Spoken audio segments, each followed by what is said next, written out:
akan memulai ibadah kita untuk menghantar seluruh rapat kerja PUK DKI Jakarta dalam terang firman Tuhan. Kolose 2 ayat 7a akan menjadi tema sentral kita.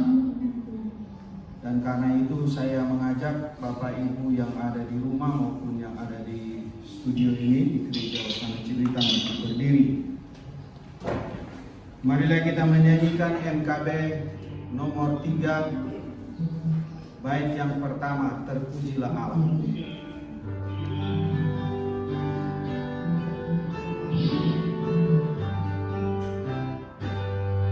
Terpujilah Allah, hikmat yang besar, begitu kasihnya untuknya cerah, sehingga diberikan putranya kudus, mengangkat manusia serta menebus. Pujilah, pujilah, Tuhanlah dunia, bergema, bergema, mendengar suaranya. Dapatkanlah Allah demi putranya, hidup ibadahnya sebab hikmatnya.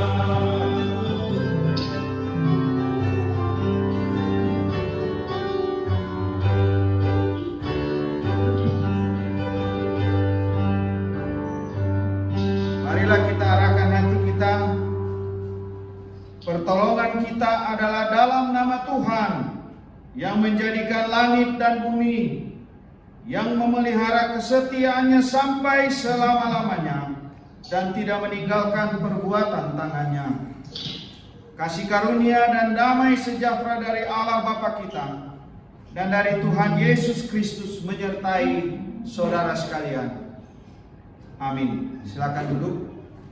Mari kita nyanyikan NKB nomor 119 bait yang pertama, nyanyikan lagi bagi.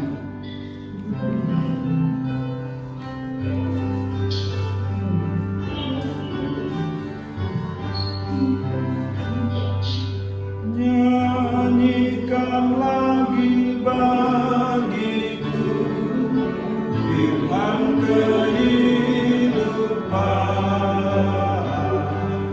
sungguh mulia dan merdu firman kehidupan, firman yang terindah, ajaibku setia, indah benar, ajaib benar, firman kehidupan, indah benar, ajaib benar, firman kehidupan.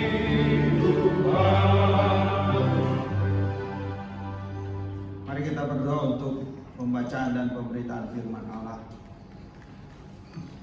Bapa di sorga, kami mengucap syukur kepadamu karena kami diberi kesempatan olehmu untuk dapat berjumpa dalam forum yang kami sebut rapat kerja PUK DKI Jakarta. Kami hadir dari berbagai PUK di seluruh wilayah DKI Jakarta dalam bentuk virtual. Kami hendak membahas berbagai hal di sekitar pelayanan kami sepanjang tahun 2020 dan akan melihat ke depan perjalanan pelayanan kami di tahun 2021. Kami percaya kami ada sampai hari ini karena pertolongan dan kasih-Mu. Karena itu di tempat ini bersama-sama dari berbagai tempat kami hendak memohon rahmat-Mu, kasih sayang-Mu. Roh Kudus kiranya menguasai kami untuk kami perdalam memahami bagian firman Tuhan, untuk kami pedomani dalam rapat kerja hari ini, dan menjadikan itu dasar kami untuk melangkah jauh ke depan berkat pertolongan-Mu Bapa. Ampuni salah dan dosa kami, ya Tuhan. Kami sedia membaca, merenungkan, dan melakukan setiap firman-Mu. Karena itu ya Tuhan, berfirman dalam nama Yesus Kristus. Amin. Kolose pasal 2 ayatnya yang ke-7 akan saya baca seluruh ayat ini, dan kita akan fokus pada bagian yang A, tapi ayat yang ke-7 saya bacakan seluruhnya. Demikian firman Tuhan. Kolose pasal 2 ayat 7. Hendaklah kamu berakar di dalam Dia dan dibangun di atas Dia. Hendaklah kamu bertambah teguh dalam iman yang telah diajarkan kepadamu, dan hendaklah hatimu melimpah dengan syukur. Demikian pembacaan firman Tuhan. Tentu yang berbahagia ialah mereka yang membaca, merenungkan firman Tuhan, dan yang memeliharanya. Saudara-saudara yang Tuhan Yesus kasihi, salam sejahtera buat kita semua. Selamat pagi. Puji syukur kepada Tuhan Yesus Kristus, karena rahmat kasih sayang-Nya telah menghantarkan kita dapat berjumpa dalam dunia yang tidak pernah kita bayangkan sebelumnya. Tema kita adalah hendaklah kamu berakar di dalam Dia dan dibangun di atas Dia. Hendaklah kamu bertambah teguh dalam iman.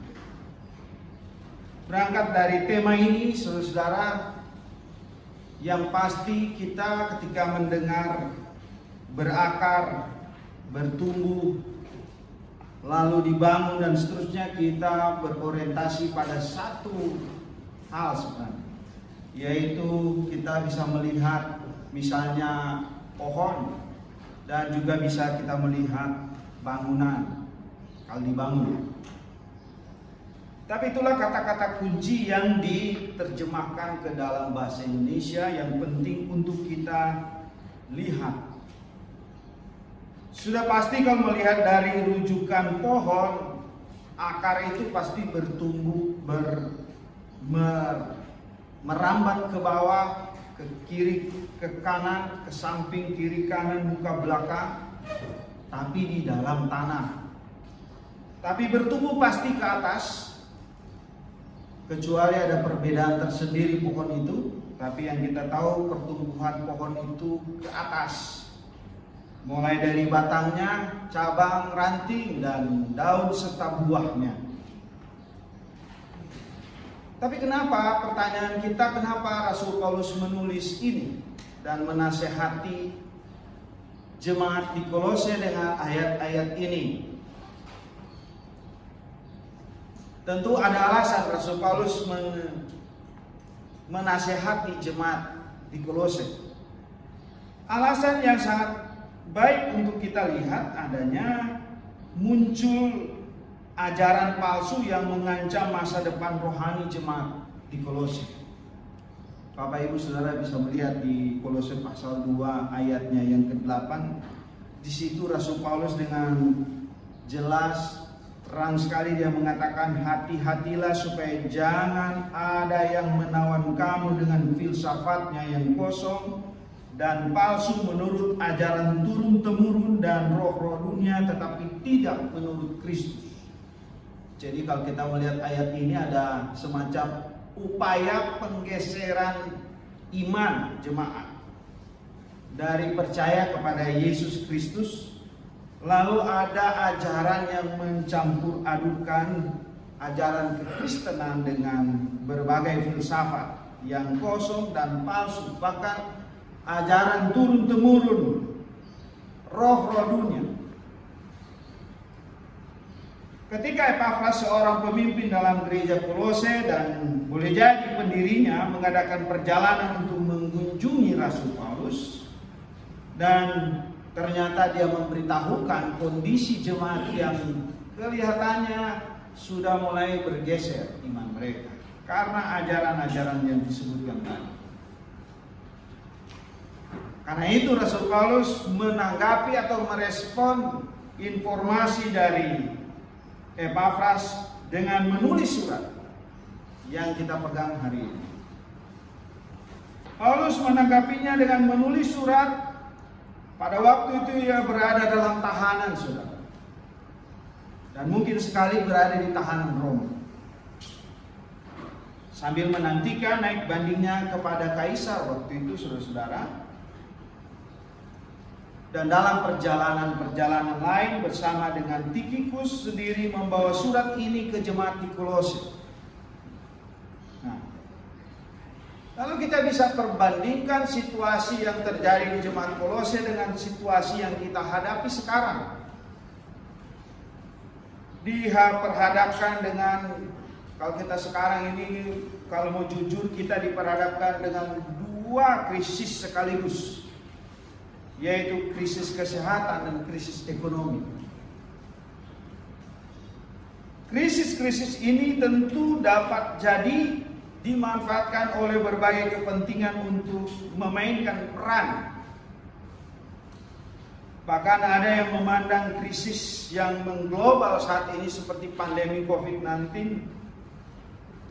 Mereka masih bertanya-tanya, padahal faktanya sudah jelas terjadi. Ada atau tidak adakah virus ini? Mungkin karena saudaranya belum kena atau temannya belum kena. Bahkan ada yang memanfaatkan situasi ini pada kepentingan pribadi dan kelompok. Krisis tidak selalu bernuansa sangat terpuruk dan tidak dimanfaatkan. Justru krisis dapat ternyata dimanfaatkan. Dunia digital atau dunia daring sebagai sarana interaksi yang baru bagi sesama manusia juga memiliki dampak yang jangan memandang enteng. Tetapi sekaligus dunia digital menjadi sarana kita dapat melayani Tuhan. Dan situasi yang sedang kita hadapi sekarang ini memiliki ancaman tersendiri dari segi iman. Ada yang bertanya-tanya, apakah ini sudah masuk pada akhir zaman? Lalu ada mungkin yang bertanya-tanya, di manakah campur tangan Tuhan? Dan saudara harus sadar betul, di situasi krisis sebenarnya seperti ini, kuasa-kuasa kegelapan semakin menyeret banyak orang untuk masuk pada jerat-jeratnya yang sangat-sangat menggiurkan, saudara. Dari situasi seperti ini, Ibu Bapak Saudara sekalian, kita tentu bertanya relevansi bacaan Alkitab kita, Kolose, pada situasi dan kondisi sekarang ini. Apa relevansinya? Tadi saya sudah sebutkan di atas bahwa dunia sekarang ini sedang menghadapi dua krisis sekaligus, yaitu krisis kesehatan dengan pandemi COVID-19 dan juga krisis ekonomi. Dan saya sudah sebutkan juga mempengaruhi iman percaya dan gaya hidup orang percaya. Ajakan Rasul Paulus kepada jemaat di Kolose sekiranya sangat tepat dengan situasi yang sedang kita hadapi. Setidaknya ada 3 hal penting. Yang pertama, ajakan Rasul Paulus, hendaklah kamu. Jadi ada patokan ketika kita menghadapi krisis, ketika kita menghadapi situasi sulit, sama seperti jemaat Kolose, ketika mereka dihantam dengan badai ajaran sesat, Rasul Paulus mengajak mereka, hendaklah kamu. Sebuah ajakan untuk jadi perhatian mereka. Lalu apa ajakan yang mendasar yang disampaikan? Ada 2 hal penting dalam ayat 7a. Yang pertama, berakar di dalam Dia dan dibangun di atas Dia. Berakar tadi saya sudah sebutkan, pasti dia menjalar ke bawah, ke kiri, ke kanan, agar pohon yang menjadi sarana itu dapat bertumbuh ke atas dan menghasilkan buah. Dengan kata lain, kalau kita melihat dalam konteks ini, Rasul Paulus sedang mengatakan, sudah tidak usah kalian tergoda dengan berbagai-bagai ajaran, tetapi mari kita kembali kepada ajaran yang diajarkan Rasul Paulus, berakar di dalam Yesus Kristus, hidup dan mempersembahkan hidup kepada Dia dan dibangun di atas Dia. Jadi Yesus, ajaran Yesus itu menjadi letak dasar iman percaya. Lalu yang kedua, bertambah teguh dalam iman.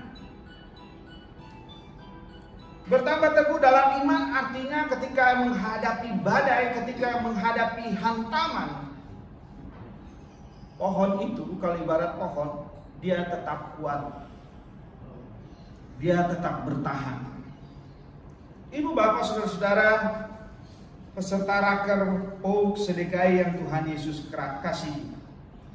Lalu apa makna firman Tuhan ini bagi kita dan akan menjadi pembicaraan kita dalam rapat kerja ini? Setidak-tidaknya ada 3 hal penting.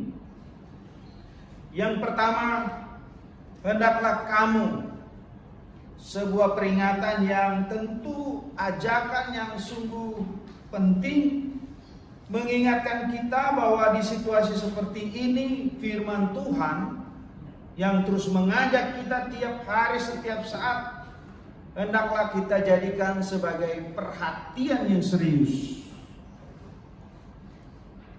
Firman Tuhan.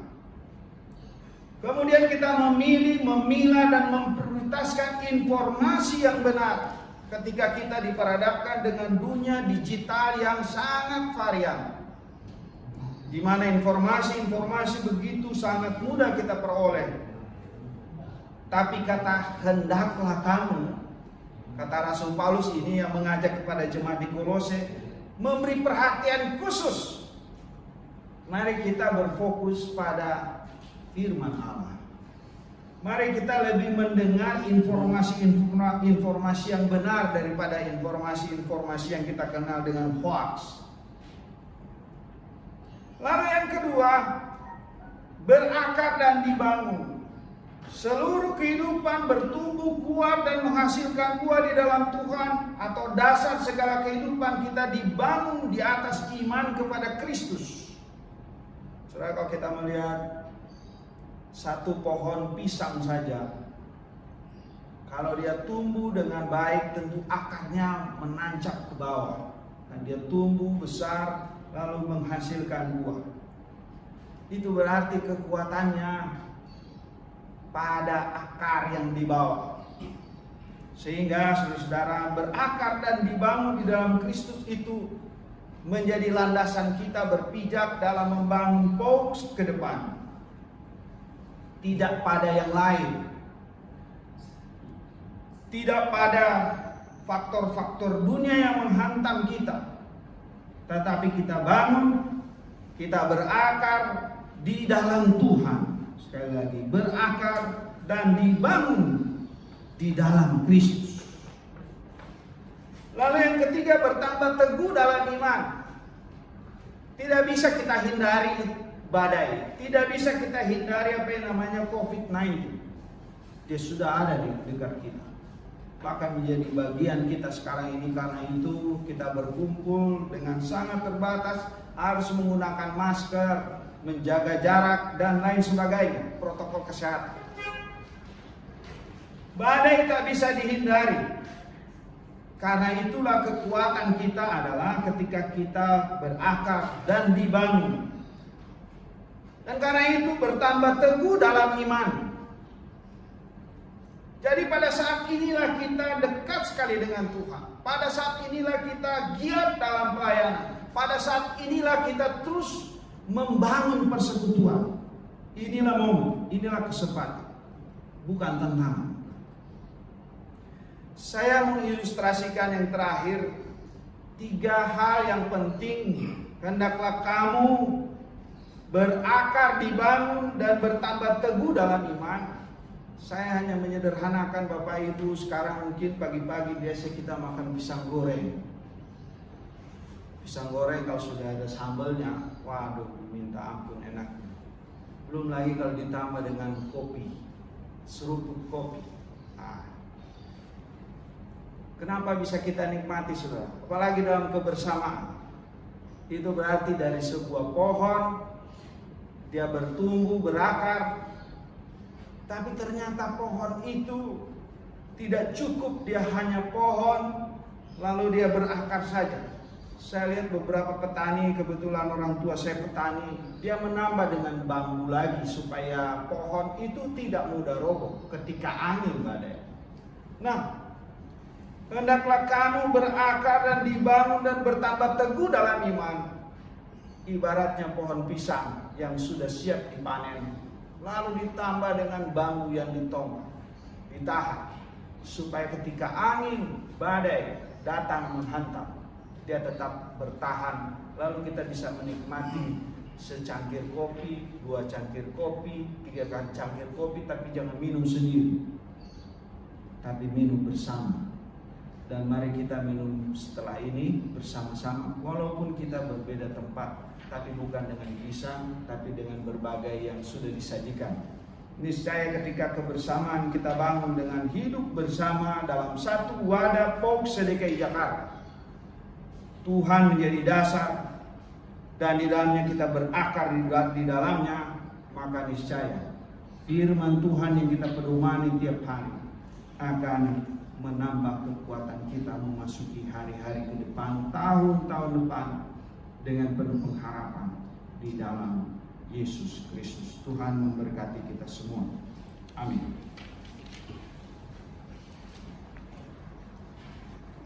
Mari kita tundukkan kepala, kita berdoa. Bapa di sorga, kami mengucap syukur kepadamu. Pada hari ini Tuhan berkenan menghantar POG DKI Jakarta dapat bertemu dalam rapat kerja POG DKI Jakarta tanggal 26 September 2020. Sungguh karena berkat pertolongan-Mu Bapa, kami dapat terhimpun kembali.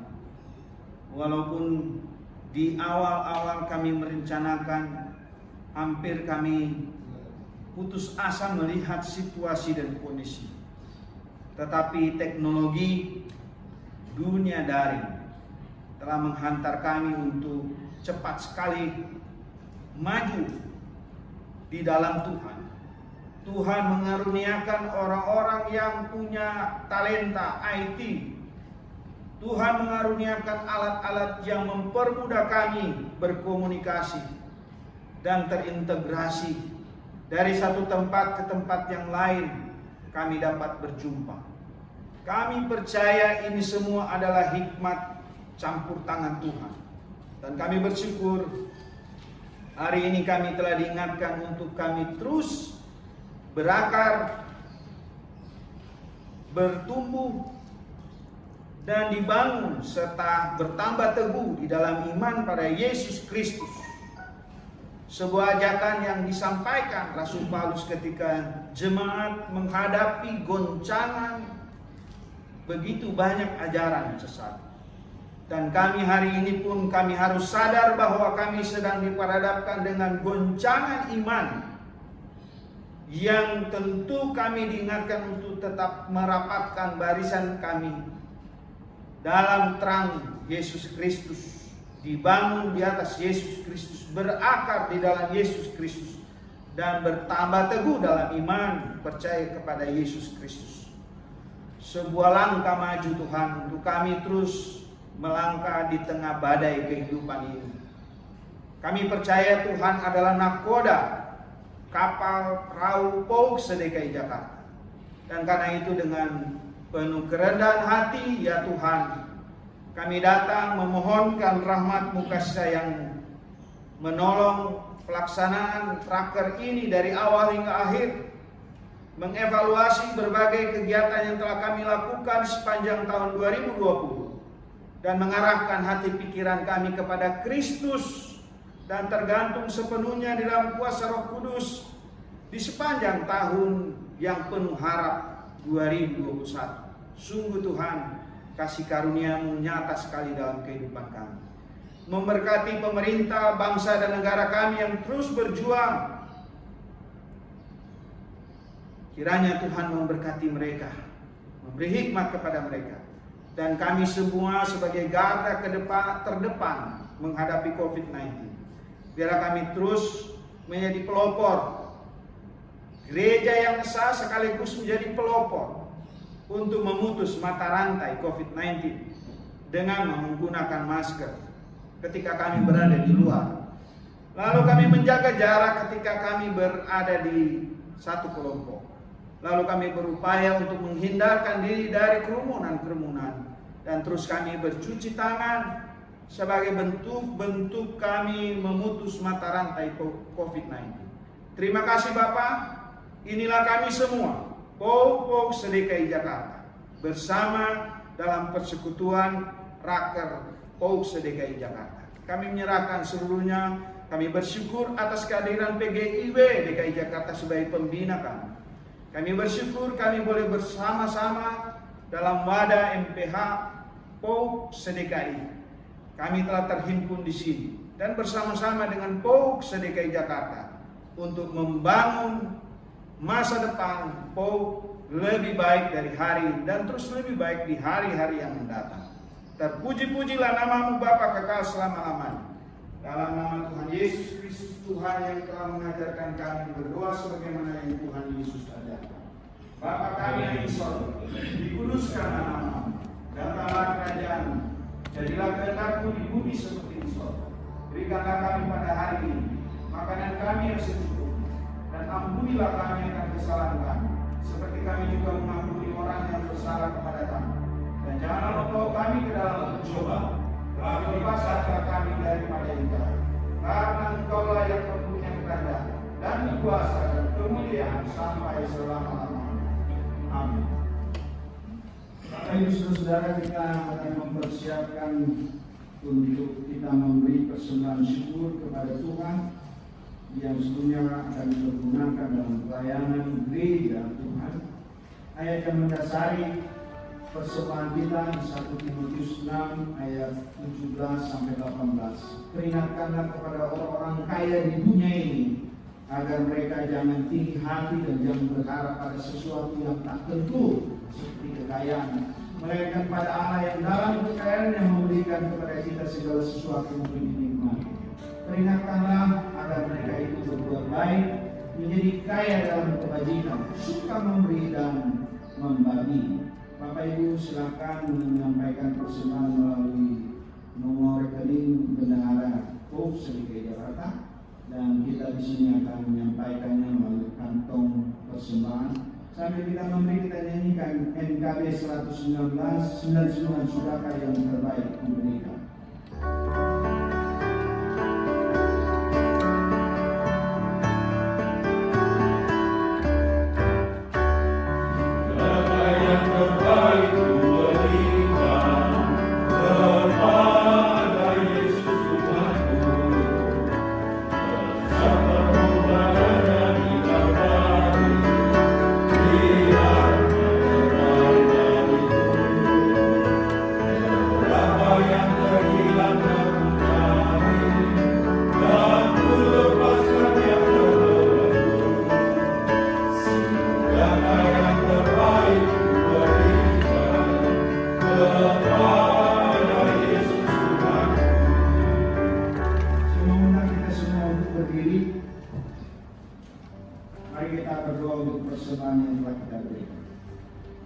Terima kasih ya Tuhan atas persembahan syukur yang dapat kami berikan dalam ibadah pembukaan Raker Pouk SDKI Jakarta tahun 2020.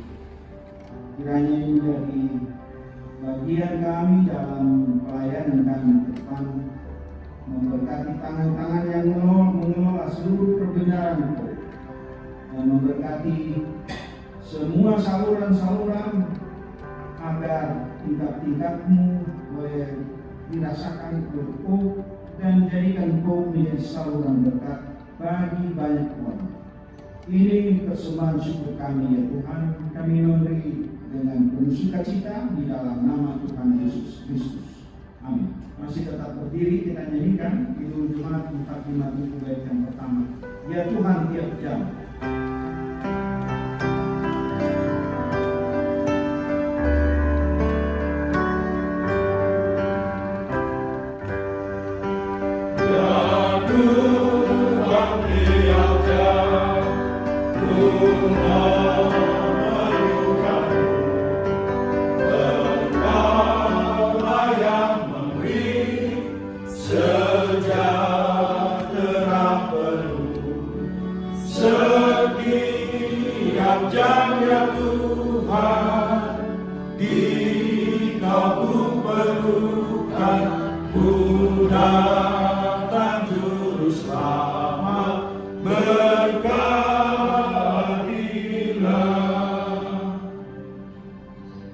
Arahkan hatimu kepada Tuhan. Lakukanlah firman yang saudara dengar, dan marilah kita memohon anugerah dan berkat hanya dari Dia saja.